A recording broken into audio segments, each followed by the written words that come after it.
¿Por qué en los años 80, mientras México se hundía en la violencia y las terroríficas desapariciones políticas, el gobierno permitía que las películas de Zayas inundaran cada sala de cine a precios ridículamente bajos? Existe una hipótesis escalofriante. Zayas no era simplemente un comediante, sino un anestésico social, inyectado directamente en las venas del pueblo. ¿Acaso hubo un pacto oscuro sellado entre él y los magnates de la comunicación, como la familia Azcárraga, para convertir el deseo carnal en el telón de terciopelo que ocultaba las fosas comunes de la realidad? Imagina una noche de julio de 2021. Las luces de un hospital privado en la Ciudad de México se apagan, y con ellas, el corazón de Alfonso Zayas deja de latir. En la prensa lo aclaman como el rey de la risa, pero en esa habitación fría no hay vedettes despampanantes, ni aplausos de millones de fans. Lo que hay es un silencio sepulcral, un silencio que huele a un contrato de esclavitud que finalmente ha expirado.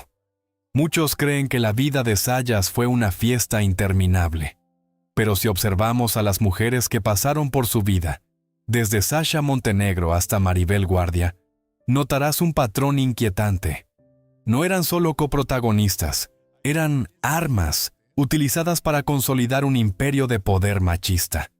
¿Será que, tras puertas cerradas, Zayas era en realidad un eslabón en una red de tráfico de influencias de alto nivel donde el amor era solo mercancía? ¿Y por qué, incluso en la cima del éxito, su historial médico fue sellado de forma inusual? Como si quisieran ocultar que el símbolo de la virilidad mexicana estaba, en realidad, pudriéndose por dentro debido a enfermedades psicológicas innombrables. Al profundizar, emerge una traición despiadada. ¿Por qué hermanos de alma como Andrés García o El Caballo, Rojas, guardaron un silencio tan extraño sobre sus últimos días? ¿Existe una maldición en el legado de Zayas que hace temblar a cualquiera que intente tocarlo? Hoy, vamos a arrancar la máscara de Alfonso Zayas para descubrir que detrás de la risa había un grito mudo y tras la gloria, un abismo al que nadie se atreve a mirar. Porque cuando la verdad salga a la luz, te darás cuenta de una cosa. Nunca supimos realmente quién fue Alfonso Zayas. Para comprender el enigma de Alfonso Zayas, no debemos mirar al hombre que desnudaba mujeres con la mirada en la pantalla de los años 80, sino al niño que creció entre las sombras húmedas de las bambalinas, rodeado de un prestigio que, irónicamente, no daba de comer. Alfonso no nació siendo un galán de barrio. Nació bajo el peso del apellido Zatarain, una estirpe de artistas de carpa y teatro que veían la actuación como un oficio sagrado, casi una religión de la pobreza digna. Su padre, Alfonso Zayas Zavala, y su madre, Dolores Inclán, eran pilares del espectáculo itinerante, figuras que bajo las carpas de lona hacían reír a un México rural y esperanzado. Pero el joven Alfonso aprendió temprano una lección amarga. Los aplausos no se pueden depositar en el banco. Creció observando la decadencia de la carpa frente a la llegada de la televisión y el cine industrial. Veía a su familia remendar trajes raídos y maquillar ojeras de cansancio para mantener una fachada de dignidad artística que el mundo exterior ya no valoraba. Esta dualidad marcó su ADN de manera irreversible. Por un lado, la necesidad desesperada de pertenecer a la élite del éxito, y por otro, un miedo paralizante al olvido y a la miseria que consumió a sus ancestros. En este escenario de claroscuros aparece una figura fundamental: Joaquín Cordero. Cordero representaba el ideal de la familia Zatarain, el actor de método, el hombre de cine serio, respetado por la crítica y las altas esferas sociales. Para el joven Alfonso, Cordero era el espejo donde quería mirarse, pero también era el recordatorio de una barrera invisible. Mientras Cordero buscaba la inmortalidad a través del arte elevado, Zayas, que empezó desde abajo cargando cables y ajustando luces como técnico, empezó a cuestionar esa santidad artística. Fue en los pasillos mal iluminados de los teatros de revista donde Alfonso empezó a notar algo que sus padres, en su romanticismo, ignoraban. El poder real no estaba en el guión, sino en quién financiaba la obra. Hay un detalle que las crónicas oficiales suelen pasar por alto y que nos conecta directamente con nuestro primer secreto. Sus propios parientes de la dinastía Zatarain comenzaron a notar un cambio inquietante en él. Mientras sus primos ensayaban textos clásicos, Alfonso pasaba horas en los camerinos de las actrices de variedad y, más sospechosamente, en las oficinas de los empresarios que tenían vínculos directos con el sistema político de la época.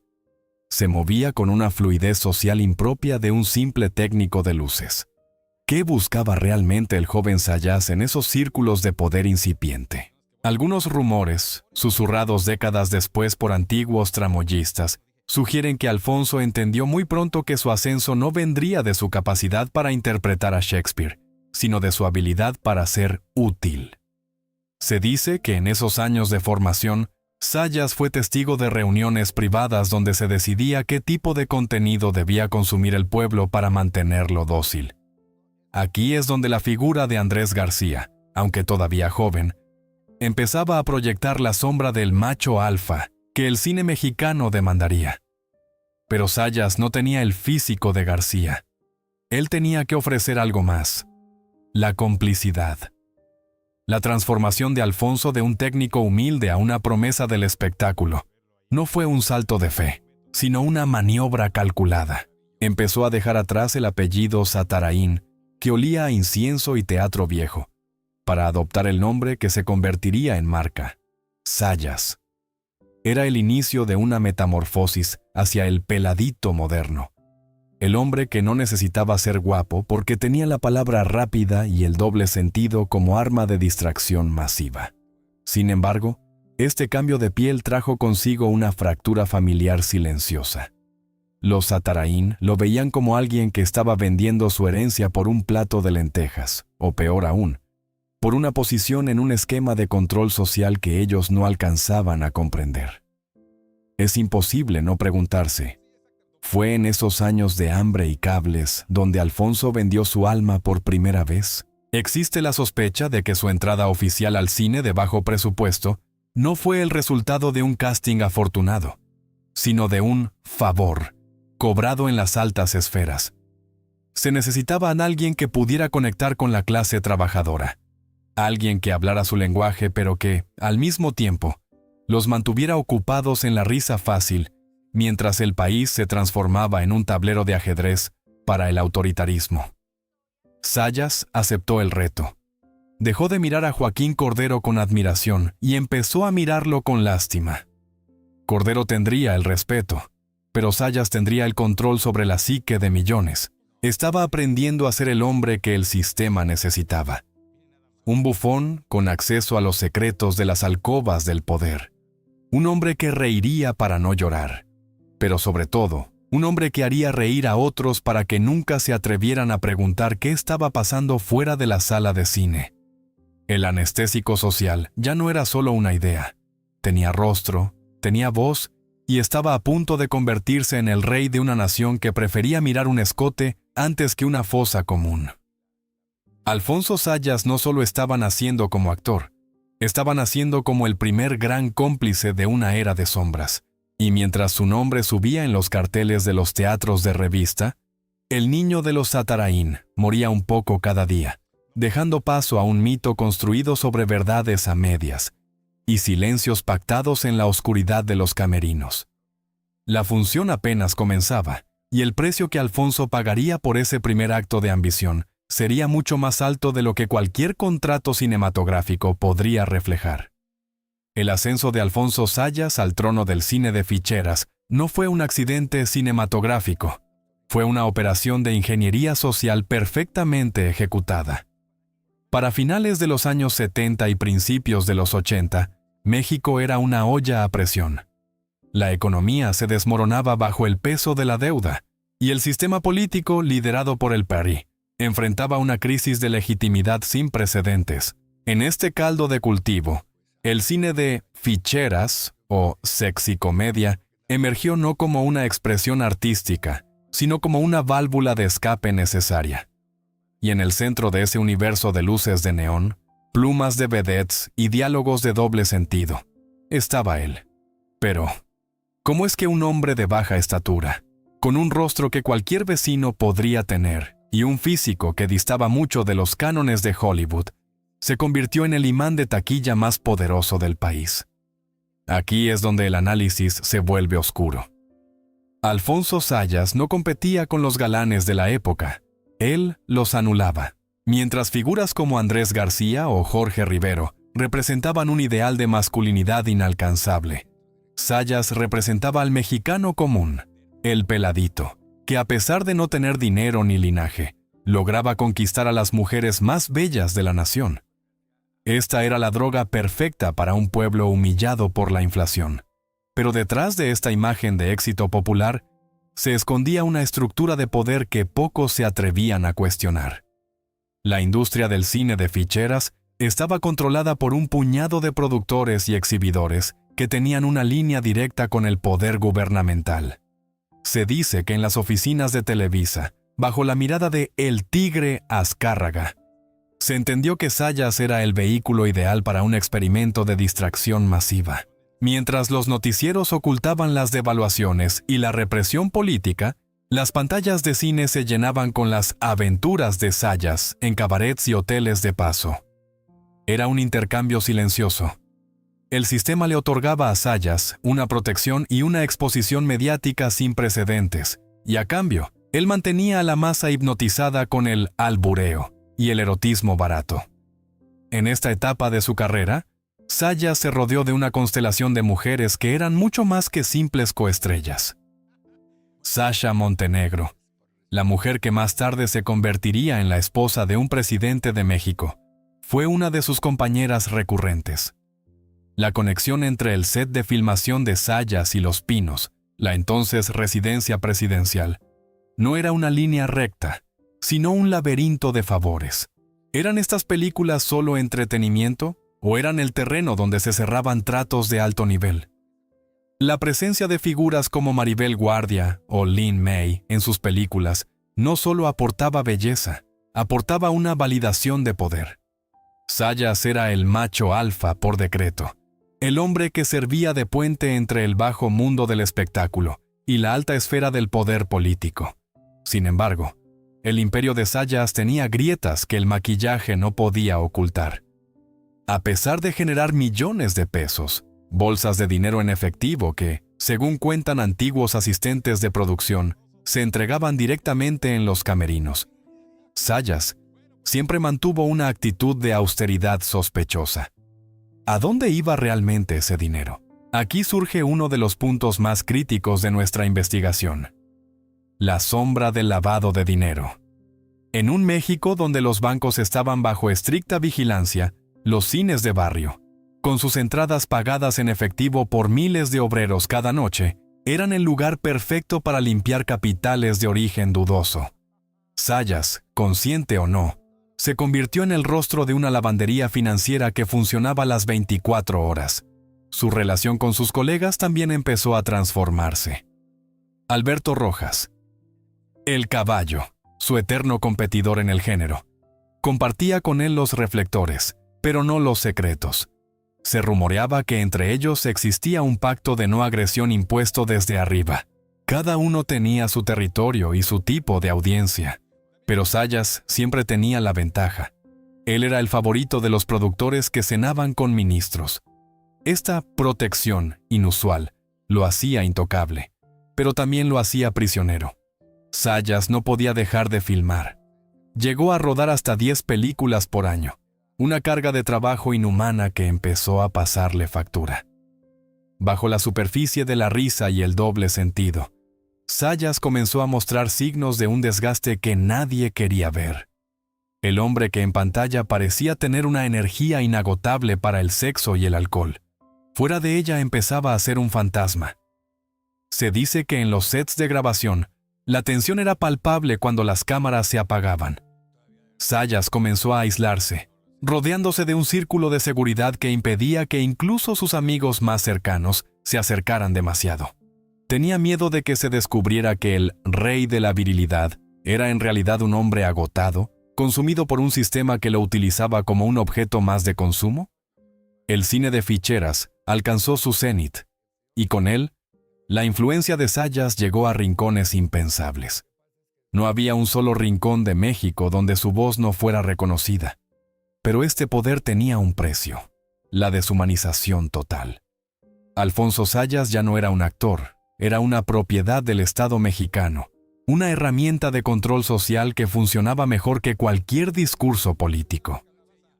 Mientras él conquistaba a la vedette de turno en la pantalla, el país perdía su soberanía económica y su futuro.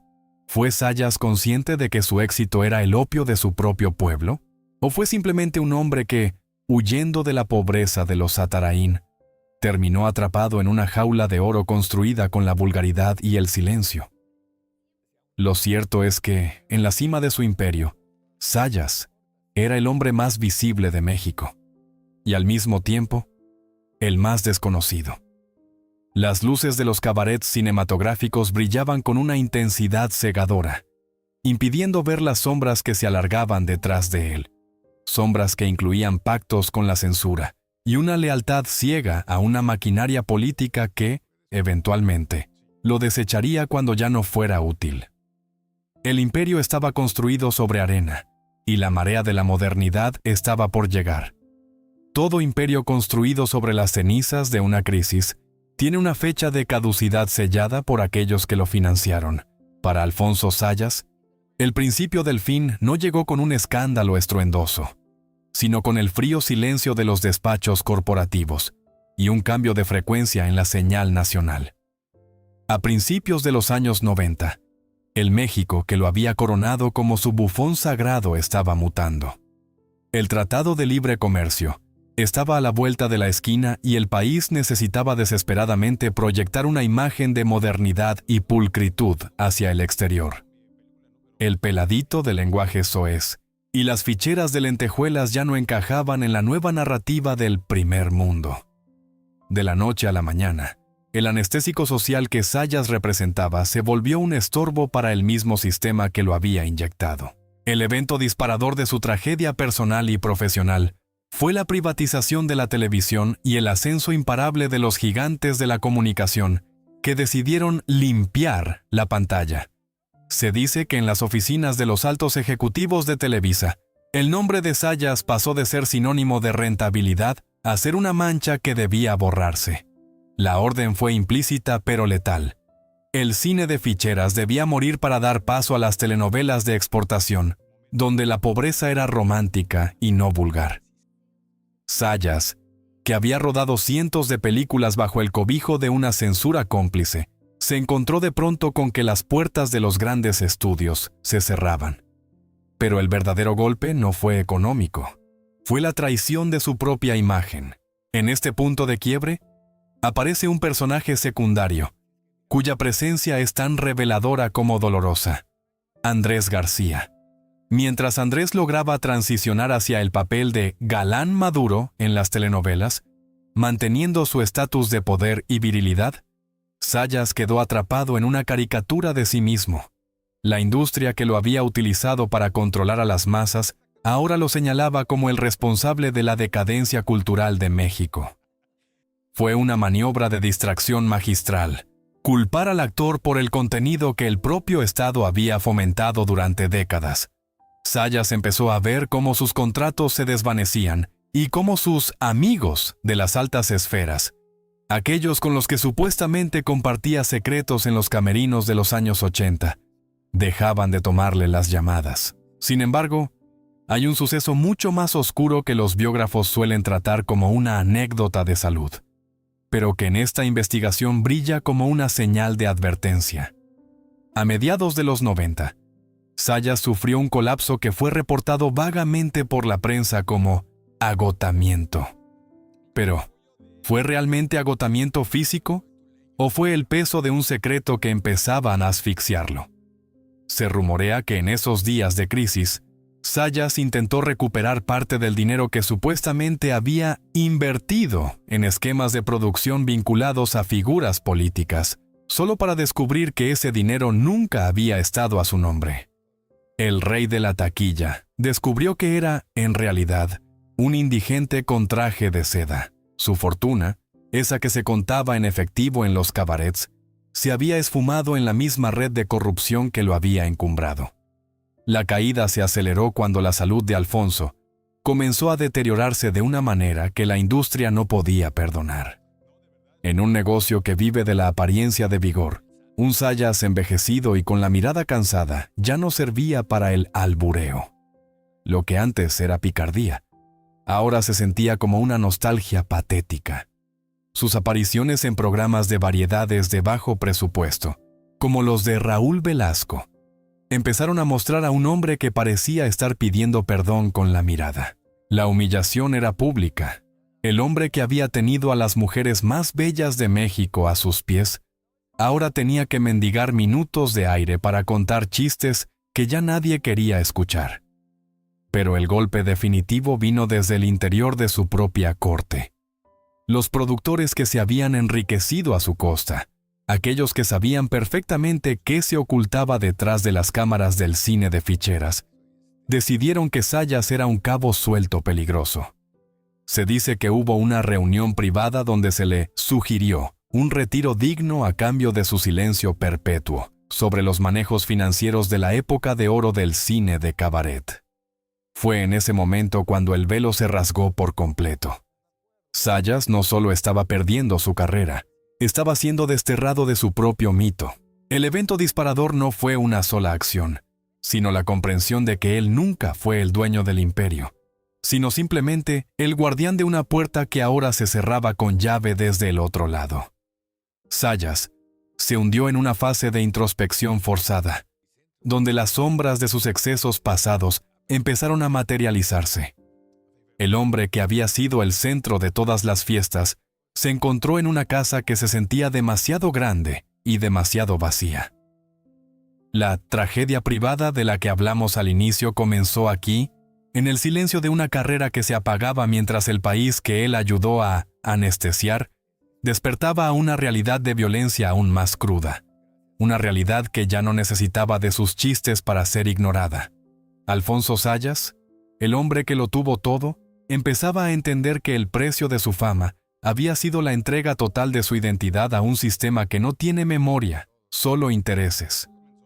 Cuando la luz de los proyectores comenzó a parpadear, la narrativa oficial sobre Alfonso Zayas empezó a agrietarse, revelando contradicciones que la prensa de la época, ya fuera por miedo o por complicidad, prefirió no tocar. El macho alfa que el público veía en pantalla, ese hombre invencible, rodeado de mujeres y dinero, no encajaba con el hombre que, en la vida real, parecía estar huyendo constantemente de su propia sombra. Al investigar los registros de sus años de gloria, surge una pregunta que desmorona su mito. ¿Cómo es posible que el actor más rentable de la historia de México, aquel que supuestamente cobraba sumas astronómicas por cada cinta, terminara enfrentando procesos legales por deudas y viviendo en una situación económica que rozaba la precariedad en comparación con sus contemporáneos? Aquí es donde los agujeros en su historia se vuelven abismos. Si analizamos el timeline de sus finanzas, hay un vacío inexplicable entre 1982 y 1988. Mientras sus películas rompían récords de permanencia en salas como el mítico Cine Variedades, los registros de propiedad a su nombre eran mínimos. Se dice que Zayas era un hombre que vivía al día. Una frase que en el mundo del espectáculo suele ser un código para ocultar algo más turbio. ¿Era Alfonso un simple derrochador? ¿O era la cara visible de un sistema de fideicomisos fantasmas diseñados para desviar fondos hacia las campañas políticas del partido en el poder?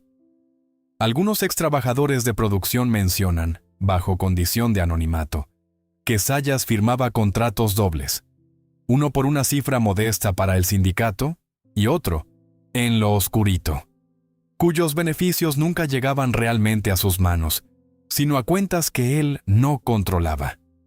Las contradicciones no se detienen en el dinero, se filtran hasta sus relaciones más íntimas. La prensa del corazón siempre lo retrató como el gran seductor. Pero si observamos las declaraciones de sus múltiples esposas y compañeras, como la enigmática Maribel Guardia o sus parejas menos mediáticas, el patrón es inquietante. Todas coinciden en una extraña melancolía que lo invadía cuando las cámaras se apagaban. Existe una contradicción flagrante entre el Zayas que devoraba mujeres en la ficción y el hombre que en casa era descrito como alguien retraído, casi obsesivo con su privacidad. ¿Qué ocultaba en esa intimidad tan celosamente guardada? Algunos sugieren que su supuesta virilidad inagotable era una construcción médica. Hay rumores nunca confirmados de tratamientos hormonales y psiquiátricos experimentales para mantener el ritmo de trabajo y la imagen de semental que el estudio exigía. Un hombre convertido en producto químico. Otro agujero negro en su biografía es la relación con sus hijos y su familia extendida. Mientras en las entrevistas se presentaba como un hombre de familia tradicional, el número real de sus descendientes y las condiciones en las que crecieron permanecen en una nebulosa. Tras su muerte, la aparición de supuestos herederos no hizo más que confirmar que Zayas vivió una vida de compartimentos estancos. Nadie conocía la totalidad de su existencia. Sus hijos de diferentes matrimonios apenas se hablaban, y la comunicación era mediada por representantes legales. ¿Por qué un hombre tan querido por el pueblo mantuvo a su propia sangre en una red de secretos y distancias? Incluso su supuesta rivalidad y amistad con Andrés García presenta fisuras. En público, eran los dos pilares del erotismo mexicano. En privado, se dice que evitaban estar en la misma habitación si no había un fotógrafo delante. García, en sus memorias, lanza dardos envenenados disfrazados de anécdotas, insinuando que Zayas sabía demasiado sobre las fiestas privadas de los políticos de la era de José López Portillo. Esta es quizás la contradicción más peligrosa. El comediante que hacía reír a los presidentes era, en realidad, un testigo incómodo que tuvo que ser silenciado mediante la marginalidad profesional. Lo que la comunicación oficial siempre evitó fue conectar los puntos entre su declive y la desaparición de ciertos archivos en la Cineteca Nacional y en los archivos de los estudios Churubusco. Muchas de las películas de Zayas, curiosamente, tienen problemas de derechos de autor tan complejos que es imposible rastrear quién posee las cintas maestras hoy en día. Es como si alguien quisiera que su obra y los rostros de quienes aparecían en los palcos de sus grabaciones se perdiera en el olvido del nitrato de plata. Zayas se convirtió en un rompecabezas al que le faltan las piezas centrales. Las piezas que explican cómo un hombre pudo ser, al mismo tiempo, el más visto y el más invisible de México. Al final, la mayor contradicción es su propio legado. Se le recuerda por su risa, pero su historia exhala un aroma a tragedia griega. Un hombre que pasó su vida rodeado de gente desnuda, pero que murió vestido con una armadura de secretos que ni siquiera el tiempo ha podido oxidar por completo. Para entender la magnitud del laberinto en el que Alfonso Zayas estaba atrapado, debemos dejar de mirar al protagonista y observar a las sombras que se movían a su alrededor. En el ecosistema del espectáculo mexicano, nadie sobrevive a tal nivel de exposición sin formar parte de un engranaje mucho más grande. Es aquí donde las figuras de Andrés García y Sasha Montenegro dejan de ser simples colegas para convertirse en piezas clave de una hipótesis inquietante. ¿Era el set de filmación de Zayas en realidad un centro de inteligencia y relaciones públicas para la élite más oscura del país? Andrés García, con su franqueza brutal, solía jactarse de sus vínculos con figuras del narcotráfico y la política de alto nivel. Sin embargo, mientras Andrés era el rostro público de esa peligrosidad, se sospecha que Zayas era el oído. A diferencia de García, Zayas no intimidaba. Él generaba confianza. Existe la hipótesis de que las famosas fiestas tras las cámaras de sus películas, financiadas por productores de dudosa procedencia como los que operaban bajo el ala de los estudios independientes de la época, eran en realidad trampas de miel. Se dice que en esas celebraciones, donde abundaba el alcohol y la presencia de las vedettes, se grababan encuentros comprometedores de políticos y líderes sindicales. ¿Era Zayas el anfitrión involuntario de un sistema de chantaje que mantenía a la clase política bajo control? La figura de Sasha Montenegro añade una capa de complejidad casi cinematográfica. Su transición de las pantallas de las sexicomedias a los brazos del presidente José López Portillo no fue un salto al vacío, sino un puente de oro. La hipótesis aquí es que el cine de ficheras no solo servía para distraer al pueblo, sino para humanizar y conectar a las élites con los vicios del populacho, creando un terreno común de complicidad. Si Zayas sabía quiénes visitaban los sets y qué favores se intercambiaban entre corte y corte, su silencio no era opcional, era una condición de supervivencia. Esto explicaría por qué, a pesar de su declive, nunca fue totalmente eliminado, sino simplemente desplazado a la periferia. Sabía demasiado para ser libre, pero era demasiado famoso para ser borrado. Pero hay un personaje secundario más oscuro: el productor fantasma. A lo largo de los años 80, muchas de las cintas de Zayas fueron acreditadas a empresas que desaparecían meses después de los estrenos. Si conectamos esto con la hipótesis del lavado de dinero, Zayas aparece como el empleado del mes de una corporación invisible. Personajes como Alberto Rojas, el Caballo, compartieron este destino, pero Zayas fue el que más tiempo sostuvo la máscara. La teoría sugiere que cuando el sistema financiero mexicano se modernizó con la llegada del neoliberalismo en los 90, estos productores quemaron las naves y dejaron a Zayas a la deriva, sin las regalías que le correspondían por derecho, pues los contratos que firmó estaban diseñados para autodestruirse. Incluso dentro de su círculo familiar, la presencia de su hijo, Alfonso Zayas Jr., en los últimos años, intentando limpiar la imagen de su padre, parece una lucha contra una marea de secretos que el propio actor sembró. La hipótesis más dolorosa es que Zayas, al final de su vida, se convirtió en un prisionero de su propio mito de macho. No podía denunciar la estafa de la que fue objeto, porque eso implicaría admitir que el gran seductor, el astuto hombre del pueblo, había sido engañado por tipos con traje y corbata. Al final, la red de personajes secundarios nos muestra que Zayas no era el director de su vida, sino el actor principal de una obra escrita en los sótanos de la Secretaría de Gobernación y las mansiones de los nuevos ricos de la época. Él era el hilo conductor que unía a la vedette con el político, al obrero con la fantasía y al dinero sucio con la taquilla blanca. Una red tan perfecta que, cuando el pescador decidió retirar la red, Alfonso Zayas fue el único pez que quedó saltando en la orilla, asfixiándose bajo el peso de verdades que nadie quería escuchar. El final de Alfonso Zayas no fue una escena de créditos rodeada de risas, sino un fundido a negro cargado de una amargura que el público nunca alcanzó a percibir. El precio que pagó por haber sido el anestésico social de México fue el más alto que un artista puede entregar: la pérdida total de su propia identidad. En sus últimos años, el hombre que una vez detuvo el tráfico en la Avenida Juárez no era más que un eco. El sistema que lo utilizó para cubrir con risas las fosas comunes y las devaluaciones económicas, finalmente lo desechó como a una cinta de VHS gastada. La soledad de Zayas en su etapa final es uno de los puntos más desgarradores de esta investigación.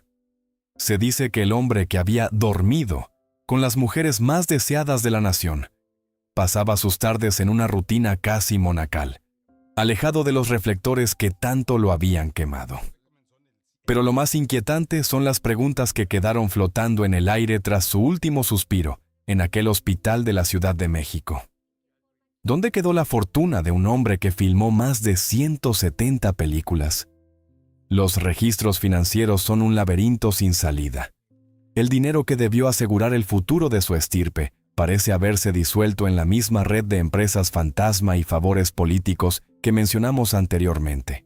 Alfonso murió como un empleado, no como un dueño, revelando la amarga verdad de que en el imperio de las ficheras, el único que no fichaba era el rey. Pero hay una pregunta aún más profunda que nos persigue. ¿De qué huía Alfonso Zayas en sus silencios? Sus hijos, al intentar proteger su legado, han evitado profundizar en los episodios de depresión severa que lo asaltaban. Se dice que en la intimidad, Zayas odiaba el personaje que lo hizo rico. Detestaba que su apellido, el orgulloso Zatarain, hubiera quedado sepultado bajo la montaña de chistes fáciles y vulgaridad que el sistema le obligó a escupir. El precio fue su honor artístico. Murió siendo amado por un pueblo al que ayudó a mantener ciego. Una paradoja cruel que seguramente pesaba en sus ojos cansados durante sus últimas entrevistas. ¿Fue acaso su enfermedad final? Complicaciones renales y un estado de salud debilitado. Una metáfora de un hombre que ya no podía filtrar más la toxicidad del ambiente que lo rodeaba. La imprecisión de los informes médicos y la rapidez con la que se manejó su sepelio dejan un vacío sospechoso. Incluso sus amigos más cercanos, como un ya muy mermado Andrés García, lanzaron frases crípticas en sus despedidas, insinuando que Alfonso se llevaba a la tumba secretos que podrían incendiar lo que queda de la vieja guardia del espectáculo y la política mexicana. Al final, nos quedan las preguntas sin respuesta, que son el sello de toda gran tragedia. ¿Fue Alfonso Zayas un cómplice consciente de la manipulación de una nación? ¿O fue él mismo la víctima más grande de ese engaño? ¿Existió realmente ese contrato de silencio que le garantizó una vejez tranquila, a cambio de no revelar los nombres de quienes financiaban sus orgías cinematográficas? Y quizás la más dolorosa de todas, ¿alguien conoció realmente al hombre que habitaba dentro de ese cuerpo que México consumió hasta la última fibra? El telón cayó para Alfonso Zayas el 9 de julio de 2021. Pero la investigación de su vida apenas comienza para aquellos que se atreven a mirar más allá de la carcajada. El precio de su fama fue el olvido de su verdadera esencia. Nos dejó miles de horas de celuloide, pero ni un solo minuto de su verdadera alma. Zayas se fue como vivió, bajo una luz que brillaba tanto, que terminaba por ocultar lo que realmente había detrás. Tal vez la verdad completa sobre Alfonso Zayas nunca fue lo más importante. En el gran teatro de la historia mexicana, Zayas no fue solo un actor. Fue el síntoma de una época que prefería la risa ruidosa al silencio de la reflexión, y el brillo de una lentejuela a la cruda luz de la justicia.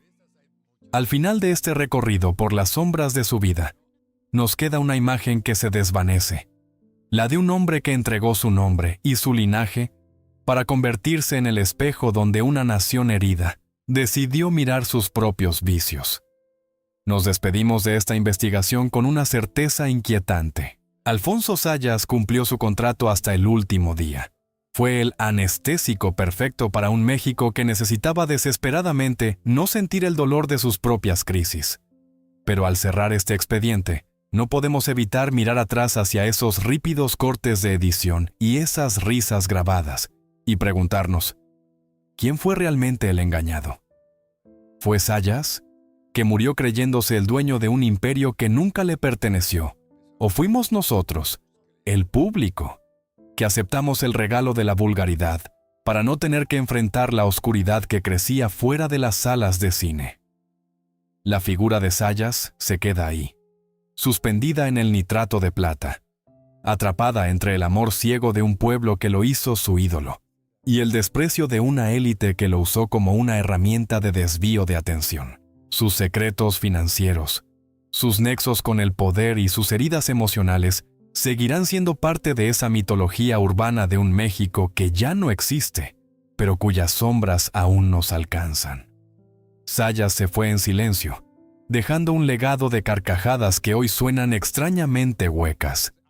Y quizás la lección más amarga de su vida sea esa, que en el mundo del espectáculo y el poder, puedes tener el mundo a tus pies y, sin embargo, terminar siendo un extraño incluso para ti mismo.